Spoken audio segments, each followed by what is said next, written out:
রাম ঠাকুর সেবা মন্দিরের 50 বছর পূর্তি উপলক্ষে এখানে কয়েকদিন ব্যাপী এই উৎসব অনুষ্ঠিত হবে এবং সেটা আমাদের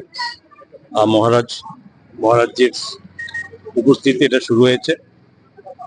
এবং এখানে অ্যাকচুয়ালি এটা সবচেয়ে বড় কথা হচ্ছে এই ধরনের অনুষ্ঠান আমাদের যারা গুরু ভ্রাতা বোনরা আছেন আমরা করি, প্রত্যেক বছরই বিভিন্ন আশ্রমে সারা স্টেটের বিভিন্ন ডিস্ট্রিক্টে মহকুমাতে আমরা অনুষ্ঠান করি।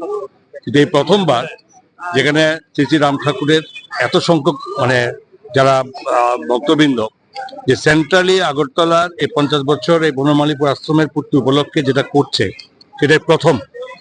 আমাদের ঠাকুরের সমস্ত আশ্রিতরা সমস্ত করে একসঙ্গে একত্রিত হয়েছে। এটা আনুমানিক সংখ্যা ছিল যে 5000-এর মতো হবে, দেখা গেলো এটা 5000 না, এখন 8 থেকে 10,000 ছাড়িয়ে যাচ্ছে। এটা দিয়ে স্বাভাবিক কথা এটা একটা উৎসাহিত সমস্ত ভক্তবৃন্দরা, এবং আমরা আগামী দিন এবং এটা আজকে শুরুয়াত হয়েছে এবং ভবিষ্যতে প্রতিটি ডিস্ট্রিক্ট ওয়াইজ আমরা সেখানে যাতে এই ধরনের অনুষ্ঠান করতে পারি একটা আমাদের অনুপ্রেরণা আমাদের এলো। এবং আমরা সমস্ত ভক্তবৃন্দকে অশেষ শ্রদ্ধা প্রণামের সঙ্গে জানাই যাতে তারা এরকম ভাবে আরো ঠাকুরের নাম, ঠাকুরের শ্রীনাম, ঠাকুরের এই জন্য মানুষের কাছে ছড়িয়ে দিতে পারে। এটা